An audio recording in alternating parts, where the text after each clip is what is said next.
დავიწყოთ. როგორ ჯობია გუნდის გაზრდა? მოდი ამას მოვშლიროთ, თუდად მიხატია და დავიწყოთ. ეს ხართ თქვენ. რა თქმა უნდა, თქვენ როცა დიდ გუნდს არეგისტრირებთ გოგონებს. თქვენ გაქვთ პირობითად 50 ქულა. და თქვათ ხართ იყოს 1000 არა, მოდის ბარემ 3000 იყოს, იმიტომ რომ უფრო კარგად გამოჩნდება. თქვათ გაქვთ 3000 ქულა თქვენი. ანუ ბევრი გოგონები გყავთ აქ. და 3000 ქულის არის 23%, ხო? გამოვიდეთ. ამ 23%-დან თქვათ ერთ-ერთ გოგონას იმდენი დარეგისტრირებული ყავს თავისთან გოგონები, რომ ამისი არის 2000 ქულა. ეხლა რა ხდება ამ შემთხვევაში? თქვენ აი ამებიდან იღებთ 23%-ს, აი ამათიდან, ოღონდ აქ, როცა 2000 ქულა აქვს, ეს იღებს თავის 19%-ს. და თქვენ აი ამის გუნდიდან იღებთ მხოლოდ 3%-ს.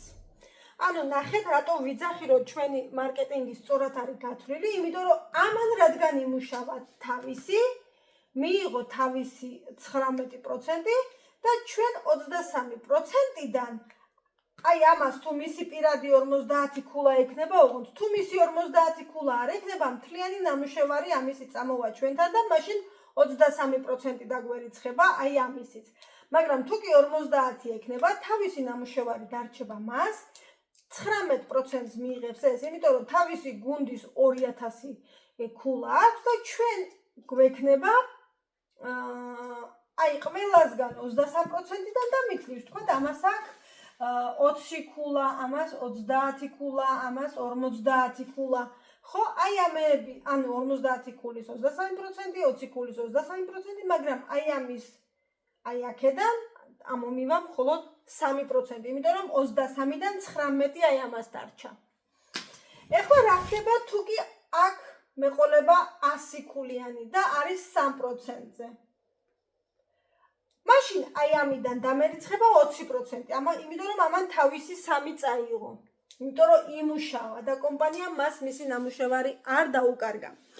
ზუსტად ამიტომ ვიძახი და ამიტომ ვასწავლი ჩემს გოგონებს, რომ თქვენ გჭირდებათ, თქვენ პირველ ხაზში ძალიან ბევრი კონსულტანტი, ესე პირველი ხაზი ეს არის, რომელსაც თქვენ რეგისტრირებთ, მაგრამ ასევე გჭირდებათ სიღრმე, აი ამან დაარეგისტრიროს გოგონები, აი ამასაც ასწავლოს, რომ დაარეგისტრიროს გოგონები, აი ამანაც დაარეგისტრიროს გოგონები, იმიტომ რომ თუ კი თქვენ სიგანე გაძლევთ ფულს, პროცენტობას, სიღრმე გაძლევთ სტაბილურობას. ანუ რას ნიშნავს სტაბილურობა? აი უყურეთ, ამან რომ იცის, რომ აქ გოგონები ყავს და არის რაღაცა თუნდაც 600 ქულა ნამუშევარი, თვითონ აკეთებს 50 ან 100 ქულას, იმიტომ რომ არ დაეკარგოს თავისი 600 ქულა. კი, ცოტა მოგდით, შეიძლება 600 ქულის პროცენტობას რო ჩამოგაჭრით 9%-ს, მაგრამ სამაგეროდ სტაბილურად გაკეთებული ქულა არის და თან აი ეს ცდილობს, რომ ეს 600 აიყვანოს 3000-ზე, რაც გაწყობთ, იმიტომ რომ რამდენი დირექტორიც გაიზრდება თქვენს გუნდში, იმდენად მეტი მაღალი კვალიფიკაცია გაქვთ თქვენ. ასევე ამან რო იცის, რომ აქ 600 ქულა გაკეთდა, ცდილობს, რომ თუ კი მასაც 600 აქვს, კიდე დაამატოს, რომ გაიზარდოს, იმიტომ რომ ქვემოდან, ანუ წარმოიდგინეთ, ცეცხლი რო დაგინთოთ თავს ზემოთ ხო არ დაგწვავთ, არა, არაფერს არ იზამთ, მაგრამ ცეცხლს რო დაგინთებენ ქვემოდან, თქვენ უკვე ავტომატურად ქმედებას იწყებს. ზუსტად ეს არის, ქვემოდან დანთებული ცეცხლია ეს. რაც უფრო სიღრმე გაქვთ, მით უფრო სტაბილური ხართ, იმით რომ თქვენს ქვემოთ გაკეთდება ქულები.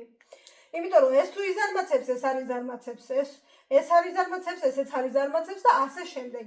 მაგრამ აქ პირველ ხაზში აუცილებლად გჭირდებათ და აუცილებლად გჭირდებათ პირველ ხაზში ლიდერები. რაც მეტი ლიდერი გყავთ, მით მეტია თქვენი შემოსავალი და ასევე დავამატებ იმას, რომ რამდენი დირექტორიც გაიზრდება თქვენს ქვემოთ, მაგალითად, თქვენ თუ პირველად გჭირდებათ 3000 ქულა და აქ 3 დირექტორი გყავთ, თქვენ უკვე 3000 ქულა აღარ გევალებათ.